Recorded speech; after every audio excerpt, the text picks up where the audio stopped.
Royal Enfield India ने बहुत ही ज़बरदस्त मोटरसाइकिल को अभी लॉन्च किया है, जो है क्लासिक 350 नेक्स्ट जनरेशन। तो बहुत सारे लोग ये कहेंगे भाई ये तो नेक्स्ट जनरेशन कहाँ से होगी। जी हाँ, आपके नॉलेज के लिए बता देता हूँ, क्लासिक 350 नई जनरेशन की मोटरसाइकिल आ चुकी है मार्केट में।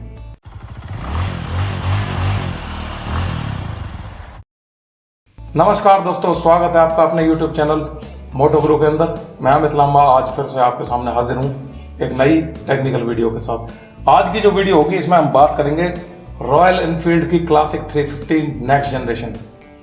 बहुत सारे लोग इस बारे में पूछना चाहते हैं, जानना चाहते हैं कि जो नेक्स्ट जनरेशन की जो क्लासिक 350 आई है रॉयल एनफील्ड की, इसमें क्या अपग्रेड्स किए हैं। तो दोस्तों बहुत मेजर अपग्रेड्स इसके अंदर कर दिए हैं। आप ये समझ लीजिए कि एक मोटरसाइकिल की जनरेशन को ही चेंज कर दिया है। काफ़ी दिन से ये कयास लगाए जा रहे थे कि क्लासिक 350 के रेट्स एकदम से बढ़ा दिए, तो क्या वजह हो सकती है, क्योंकि मेटियोर के रेट भी लगभग वही थे और क्लासिक 350 के भी लगभग वही हो गए थे। तो पता तो चल रहा था कि रॉयल एनफील्ड कुछ नया करने वाली है, थोड़ा सा आइडिया भी था। मैंने पहले वीडियोज़ में बताया कि नेक्स्ट जनरेशन की जो भी बाइक्स आएगी उसमें यही इंजन आएगा जो मेटियोर के अंदर है। तो दोस्तों आ गई है ये मोटरसाइकिल सबके लिए एक बहुत बड़ी खुशखबरी। पूरी मोटरसाइकिल कम्युनिटी के लिए ये एक कह सकते हैं कि एक नया जनरेशन स्टार्ट हो गया, नया इरा स्टार्ट हो गया। तो आइए जान लेते हैं इसकी खूबसूरती, इसके खासियतें और इसके बारे में जो प्रोज एंड कॉन्स हैं और जो एडवांटेजेस हैं उसके बारे में जानते हैं। तो जो क्लासिक 350 है, ये जो पुरानी जनरेशन की आया करती थी, आप जानते हैं कि उसमें एक पुराना इंजन यूज़ करती थी रॉयल एनफील्ड। काफ़ी आउटडेटेड इंजन था जिसमें काफ़ी प्रॉब्लम्स आ रही थी। वाइब्रेशन एक सबसे बड़ा मेजर इशू था उसके अंदर, और टॉप स्पीड काफ़ी कम थी एज कम्पेयर टू 350 सीसी की अदर वेरिएंट्स ऑफ मोटरसाइकिल्स। तो दोस्तों ये सारी प्रॉब्लम्स को दरकिनार करते हुए रॉयल एनफील्ड ने ये नया जो जे सीरीज का इंजन बनाया था, जो कि मेटियोर में उन्होंने लगाया था लगभग 1 साल पहले। तो ये इंजन रॉयल एनफील्ड क्लासिक 350 ने उधार ले लिया है मेटियोर से, और एक नई जनरेशन की मोटरसाइकिल आपके सामने आई है क्लासिक 350 नेक्स्ट जनरेशन 2021। तो दोस्तों बहुत सारे लोग ये कहते थे कि होंडा हाइनेस CB 350 आ गई है मार्केट में, वो सब कुछ दरकिनार कर देगी और मेटियोर को एक साइड कर देगी या पीट देगी, ये कर देगी वो कर देगी। तो भाई बकचोदियों में कुछ नहीं जाता, कुछ भी बोल सकते हो, आपका मुंह है। लेकिन मैं हमेशा से यही बात कहता आया हूँ कि भाई CB 350 का इसके साथ कोई कंपेरिजन नहीं है। Undoubtedly CB 350 is a very good bike. मैंने बाइक का तो कभी कंपैरिजन किया ही नहीं मेटियोर के साथ या क्लासिक 350 के साथ। हमेशा मैं यही कहता आया हूँ कि मेटियोर 350 एक अलग किस्म की बाइक है और क्लासिक 350 एक अलग किस्म की बाइक है, और CB 350 एक अलग किस्म की बाइक है। जो उसको पसंद करेगा वो उसकी बाइक का मजा लेगा, जो इसको ये पसंद है वो इस बाइक को लेगा। तो सबसे पहले उसके बारे में मैं आपको बताऊंगा क्यों मेटियोर के मुकाबले या क्लासिक 350 के मुकाबले CB 350 बेहतर विकल्प नहीं है। तो आपको जवाब दूंगा। जो बहुत सारे जो सब्सक्राइबर्स हैं और बहुत सारे लोग नीचे कमेंट कर जाते हैं कि भाई आप तो बायस्ड रिव्यूज़ देते हो, आप CB 350 को तो पसंद नहीं करते। हाँ भाई, मैं पसंद नहीं करता CB 350 को, इसमें क्या है, मैं खुल के बोलता हूँ। हाँ, मुझे नहीं है पसंद CB 350, उसकी वजह है, उसके वजूहात मैं आपको बता देता हूँ, हर वीडियो में बताता हूँ। बिल्कुल नहीं पसंद है मुझे CB 350 as a bike, as a machine बहुत अच्छी बाइक है, लेकिन उसके शोरूम कहाँ हैं? आप 50 शोरूम लेके उसके बैठे हो पूरे हिंदुस्तान के अंदर और आप कहते हो कि बहुत बढ़िया बाइक है। अरे बाइक तो बहुत अच्छी है, लेकिन इसकी सर्विस कौन कराएगा? 5 ऐसे शहर हैं जिसके अंदर इसके मेजर शोरूम्स हैं। दिल्ली हो गया, इंदौर हो गया, बेंगलोर हो गया, उसके बाद चेन्नई हो गया, फिर एक मुंबई में है, और उसके बाद जो लगभग 20 ऐसे शहर हैं जिसमें होंडा हाइनेस बेची जाती है। अगर यहीं क्लासिक 350 की बात करें, 11,500 शोरूम्स इसके available all over the India, जहाँ पर इसकी सर्विस भी होती है। जहाँ सर्विस होती है उस बाइक का मुकाबला कैसे कर जाएगी जो एक 50 डीलरशिप के साथ खोल के नई नवेली एक कंपनी आई है इंडिया में। तो दोस्तों आँख खोलो, दिमाग लगाओ। आप समझो जब एक बस्ती में एक महामारी फैली हुई है, अस्पताल है उसके 2 ही, तो लोग तो मरेंगे भाई। और एक शहर है जिसमें हर जगह हर नुक्कड़ पे मेडिकल फैसिलिटीज है, तो जो बीमार होगा वो जाके जल्दी ठीक हो जाएगा। तो आप समझ गए अगर क्या मैं बोलना चाह रहा हूँ, आपको समझ में आ गया होगा। तो आप एज अ मशीन उसको ना लें, बल्कि एज अ आंखें खोलिए, as a customer, as a buyer, as a market representative आप उसको समझिए क्या मैं कहना चाह रहा हूँ। आइए जे सीरीज के इंजन पर बात कर लेते हैं। ऐसा तो बहुत कुछ है बोलने के लिए। तो जो जे सीरीज का जो इंजन है, ये वो इंजन है जो मेटियोर 350 के लिए रॉयल एनफील्ड ने बनाया। तो दोस्तों जे सीरीज के इस इंजन की खास बात है कि इसका 21 न्यूटन मीटर का इसका टॉर्क मिलता है। अब 21 न्यूटन मीटर का टॉर्क, हाँ ये याद रखने वाली बात है कि ये 4000 आरपीएम पे आपको ये मिलेगा। वहीं अगर बीएचपी की बात करी जाए तो आपको लगभग 20.2 बीएचपी आपको मिलेगी 6100 आरपीएम पे। तो दोस्तों अगर इसका ग्राफ देखा जाए, जो इसका अगर मैं डायनो कर्व देखता हूं तो वो इस तरह का होता है। अगर ये मेरा आरपीएम है और ये मेरा टॉर्क है, तो वो टॉर्क का कर्व कुछ इस तरह का बनेगा, कुछ इस तरह का बनेगा। तो जहां पर मेरा मैक्सिमम टॉर्क मुझे मिल रहा होगा, ये इस पोजीशन पे मेरे जो आरपीएम होंगे वो 4000 आरपीएम होंगे। इसका लगभग लीनियर ही कर्व बनता है, मतलब स्ट्रेट लाइन होती है। तो टॉर्क जो है स्टार्टिंग से ही ज़्यादा होता है, लो एंड टॉर्क और हाई एंड टॉर्क अच्छा खासा मिल जाता है इस जे सीरीज के इंजन में। और पावर की अगर बात करें, जो इधर जाके मुझे पावर ऐसा कुछ कर्व मिलता है, तो ये जो है 6100 आरपीएम पे जो मेरा पावर का कर्व है वो मिलेगा। तो कंपैरिजन अगर आप करते हैं तो आरपीएम के हिसाब से करना, किसी भी बाइक के साथ ऐसे मत कर लेना।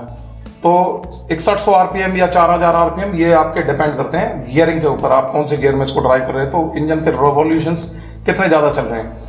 तो 349 सीसी का ये इंजन है, 349 सीसी के अंदर इस इंजन को लॉन्च किया गया था पिछले साल।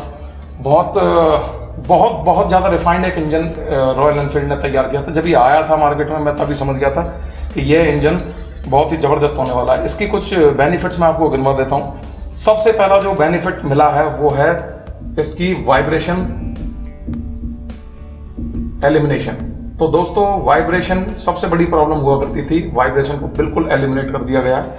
हाँ, एलिमिनेट तो कोई चीज़ नहीं हो सकती है, लेकिन काफ़ी हद तक कम कर दिया गया है। तो आप अगर बाइक को ड्राइव करते हैं अबव 100 स्पीड, तो आपको ये वाइब्रेशन नहीं मिलेगा। मैं इसलिए कह सकता हूँ क्योंकि इस जे सीरीज के इंजन के अंदर एक बैलेंसर शाफ्ट होती है। ये शायद आपको पहले भी मैंने बताया है। तो बैलेंसर शाफ्ट का काम क्या होता है कि जो कैम होती है, जो इंजन के अंदर कैम होती है, जब वो रोटेट करती है तो एक साइड वजन होता है, एक साइड कोई वजन नहीं होता। तो उस एक साइड जहाँ पे वजन नहीं होता वहाँ पे एक बैलेंसर वेट लगा देते हैं, तो जिससे कैम के अंदर वाइब्रेशंस खत्म हो जाए। अब जो चीज़ बहुत ज़्यादा रोटेट करेगी तो उसमें वाइब्रेशंस आने के चांसेस होते हैं, तो इसलिए बैलेंसर शाफ्ट लगा के इसको एलिमिनेट कर दिया गया। दूसरा जो इसके इंजन के अंदर जो बहुत बढ़िया पॉजिटिव दिया गया वो इसकी रिफाइनमेंट। अब रिफाइनमेंट कैसे है? सबसे पहली चीज़ होती है रिफाइनमेंट करने के लिए उसकी कूलिंग। तो जो कूलिंग है इंजन की वो एयर ऑयल कूल्ड है, जो कि पहले पुरानी वाली में सिर्फ एयर कूल्ड आती थी। तो एयर ऑयल कूल्ड होने से इसकी कूलिंग बहुत अच्छी होगी है। दूसरी चीज़ जो होगी है ये कि ये एक सिंगल ओवरहेड कैम इंजन है। तो इसमें कह सकते हैं कि जो पिस्टन की मूवमेंट थी वो बहुत ज़्यादा मूव करती थी नीचे, अभी ऊपर कैम लगा देंगे तो पिस्टन की मूवमेंट बहुत ज़्यादा नहीं होगी। जो कैम होगी वो इंजन की पावर डिलीवरी कंट्रोल कराएगी। तो ये एक बहुत बढ़िया रिफाइनमेंट मुझे देखने को मिला। तीसरी चीज़ जो दिखाई दी इस इंजन की कि ये इंजन बहुत ही कॉम्पैक्ट है, जिससे आपको 135 में mm जो आपको ग्राउंड क्लियरेंस मिलता था पहले, ये इंजन काफ़ी ऊपर की तरफ उठ गया है, तो 170 mm की ग्राउंड क्लियरेंस मिल गई है। अब आप समझ जाओ कि 170 mm के ग्राउंड क्लियरेंस के साथ ये बाइक आपको एक एडवेंचरस राइड पे भी आप अगर ले जाओगे तो बहुत ज़्यादा कंफर्टेबल होने वाली है आपके लिए।